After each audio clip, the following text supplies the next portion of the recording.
Y permítanme luego de esta introducción tal vez más espiritual, decirles por qué yo considero que en este tiempo preciso, en este septiembre, octubre, noviembre de 2023, es importante que nosotros reflexionemos sobre la Eucaristía.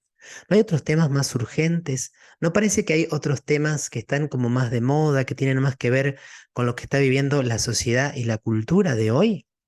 Yo considero que justamente es hoy cuando más necesitamos centrarnos en la Eucaristía, porque la Eucaristía, al contener todo el bien espiritual de la Iglesia, como nos va a decir el Magisterio, nos permite ir al corazón de la esencia del cristianismo.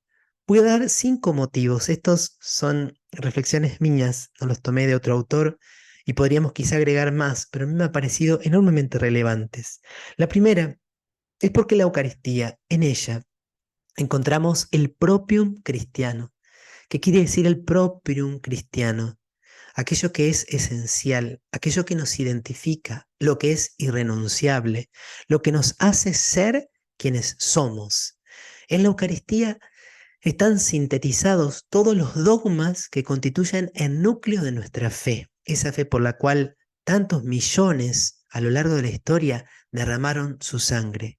Porque la Eucaristía supone que nosotros creemos en un Dios creador del cielo y de la tierra, un Dios que pudo hacer surgir el cosmos de la nada, un Dios que es capaz de tocar y de transformar la carne, de tocar y transformar la historia y al mismo hombre.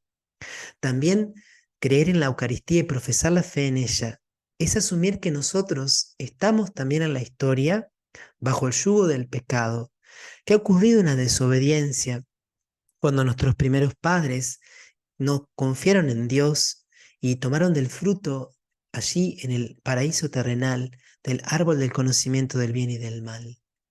Que existe el pecado, está presente en cada celebración eucarística y que nosotros necesitamos un redentor.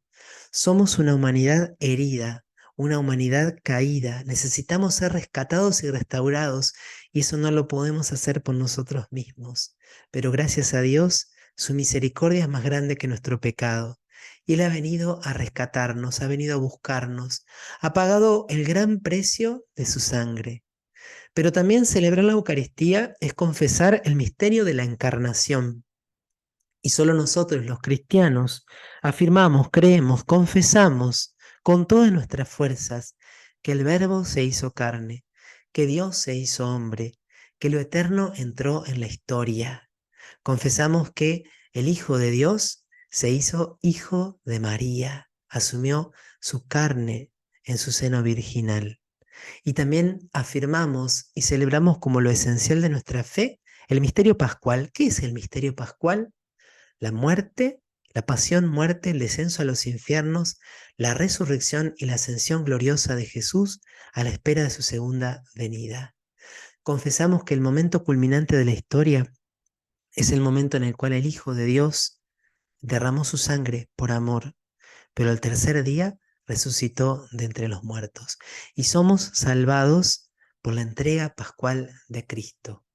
También celebrar la Eucaristía es confesar que existe una única iglesia fundada por Jesús, una iglesia que no es simplemente una asociación humana, sino que es su cuerpo y su esposa, el pueblo de Dios que a lo largo del desierto de la historia necesita ser alimentado con el maná, con el pan vivo bajado del cielo.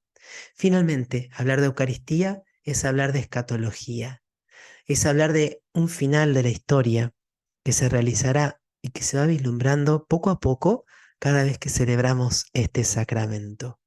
Hoy que, y esto lo digo también con mucho respeto, parece que muchos reniegan de la esencia del cristianismo, parece incluso que algunos proponen una suerte de religión universal, vaciada de contenidos específicamente cristianos, una especie de fraternidad universal sin Dios.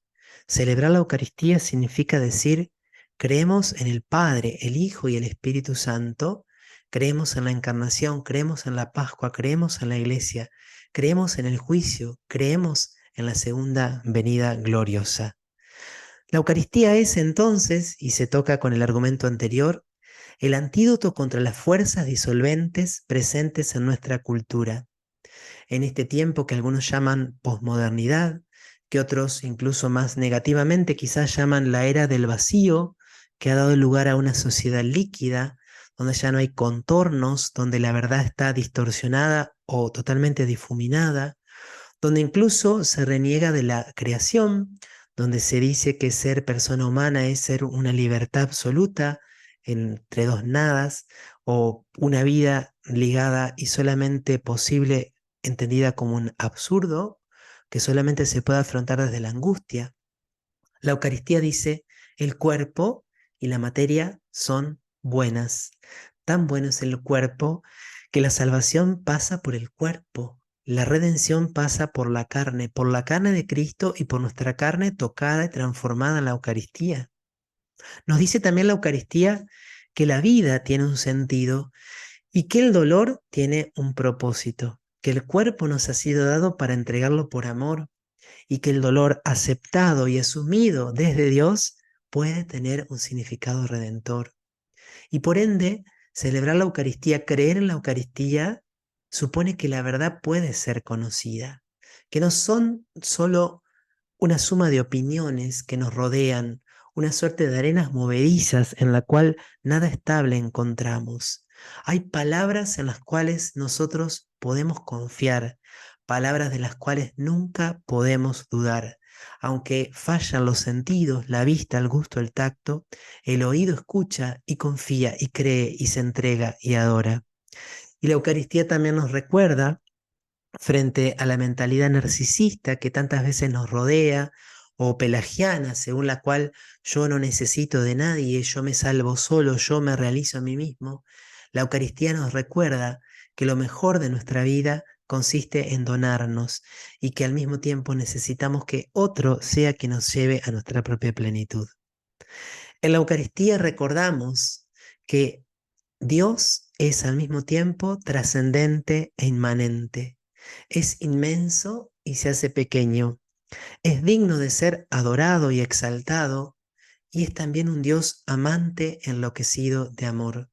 Frente a las nuevas religiosidades sin Dios, hace poquito terminábamos un curso sobre la nueva era que es un movimiento sincrético donde subyace un panteísmo difuso, según el cual no existe un Dios personal, a lo sumo hay una energía cósmica de la cual yo mismo soy parte, no hay distinción entre Dios y yo. La Eucaristía es el antídoto contra esa falsa ilusión de ser yo mismo mi propio Dios. Pero ese Dios no es un Dios distante, es un Dios que ama con locura, un Dios que se quiere entregar, un Dios que se quiere unir a mí, un Dios que cuando yo me postro ante Él, Él me levanta por encima de todo, un Dios que me regala su propia vida divina y su propia eternidad.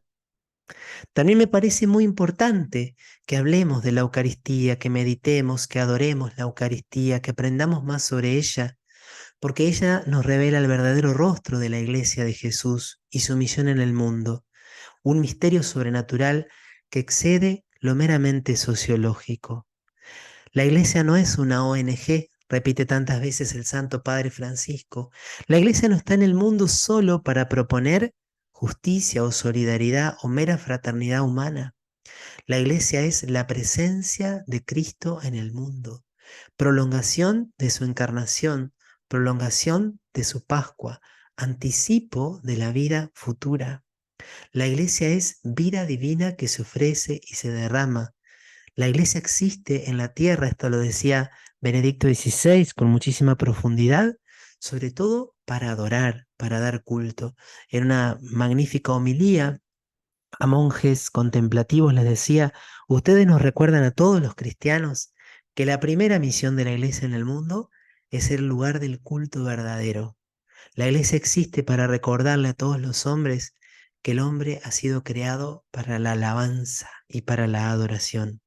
Por eso celebramos, nos alegramos, nos conmueve que vayan creciendo, que sigan difundiéndose en el mundo, en Argentina y en tantos otros países, las capillas de adoración perpetua, y que en muchos lugares también la Eucaristía sea adorada y sea celebrada dignamente, porque allí tocamos el misterio íntimo de lo que somos como iglesia. Y finalmente, En un mundo sin esperanza, en un mundo cansado, envejecido, donde el temor crece, donde está todavía latente, no ya la Guerra Fría, sino el riesgo muy, pero muy real de una tercera guerra mundial, de una guerra que podría tener una consecuencia de destrucción incalculable, un mundo donde parece que los liderazgos se han evaporado, donde parece que ya no podemos confiar en ninguna fuerza ni en ninguna ideología, donde estamos cansados de promesas que no se cumplen. La Eucaristía es el lugar donde renace la esperanza. Toda ella tiene un movimiento hacia lo eterno, hacia un futuro glorioso. Toda la Eucaristía está contenida en ese grito Maránata que resuena al final de la consagración. Anunciamos tu muerte, proclamamos tu resurrección. Maránata, ven Señor Jesús. Y pone la historia del mundo, la historia de la iglesia y tu propia historia en tensión hacia su realización futura. Por eso, y por muchas razones más, decimos, sí, la Eucaristía, también hoy la Eucaristía, todavía la Eucaristía, parafraseando un libro de von Balthasar, ¿por qué todavía cristianismo? Nosotros decimos, ¿por qué todavía la Eucaristía? Porque la necesitamos, porque ella nos conduce al núcleo de nuestro ser cristiano. Y vamos